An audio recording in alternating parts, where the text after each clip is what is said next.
ಅದ್ರ ಜೊತೆ ಬೇರೆ ಏನಾದ್ರೂ ಒಂದಷ್ಟಿರುತ್ತೆ. ಸೊ ನಾನು ಡಾಕ್ಟರ್ಸ್ ಹತ್ರನೂ ಮಾತಾಡ್ತಾ ನನಗೆ ಗೊತ್ತಾಗಿದ್ದು, ಓ ಇದಕ್ಕೂ ಸ್ಟ್ರೆಸ್ ಕಾರಣ.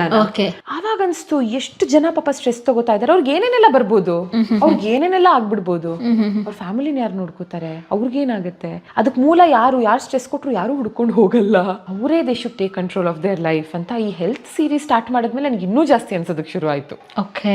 ನಾನು ಹೇಳೋದು ಚಿಕ್ಕ ಮಕ್ಳು ಇರ್ತಾರೆ, ನಮ್ಗೆ ಇವಾಗಲೇ BP ಶುಗರ್ ಎಲ್ಲ ಬಂದು ನಾವೇ ಕೈಲಾಗದಿರೋ ತರ ಇದ್ರೆ, ನಾನು ಹೇಳೋದು ಮಕ್ಳಿಗೆ ಏನ್ ಎಕ್ಸಾಂಪಲ್ ಸೆಟ್ ಮಾಡ್ತೀವಿ, ರಿಸ್ಕ್ ತಗೊಂಡ್ಬಿಡ್ಬೇಕು.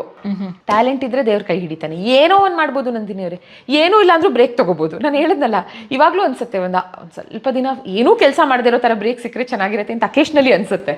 ಯಾಕಂದ್ರೆ ಅಷ್ಟು ಕೆಲಸ ಇದೆ, ಕೊಡ್ತಾನೆ ದೇವ್ರು. ಹಾರ್ಡ್ ವರ್ಕ್ ಮಾಡ್ತಾ ಇರ್ಬೇಕು. There is no substitute. ಅದಕ್ಕೆ ಮತ್ತೆ ಕೆಲಸ ಮಾಡೋರ್ಗೆ ಸುಮ್ನೆ ಕೂರಕ್ಕಾಗಲ್ಲ, ಒಂದೆರಡು ದಿನ ಕುತ್ಕೊಳ್ಳಿ ಅಂತ ಹೇಳಿ ಯಾವುದೇ ಕಾರಣಕ್ಕೂ ಕೂರಕ್ ಆಗಲ್ಲ. ಇವಾಗ ನಾನು ವೆಕೇಶನ್ ಹೋಗ್ತೀನಿ, ಅಲ್ಲೂ ಕೆಲಸ ಮಾಡ್ತಾ ಇರ್ತೀನಿ. ಹೌದು, ಅಲ್ಲೂ ಅದೊಂದು ಬುಕ್ ತಗೊಂಡ್ ಹೋಗಿರ್ತೀನಿ, ಅಲ್ಲೂ ಏನೋ ಒಂದು ಇದು ಮಾಡಿರ್ತೀನಿ.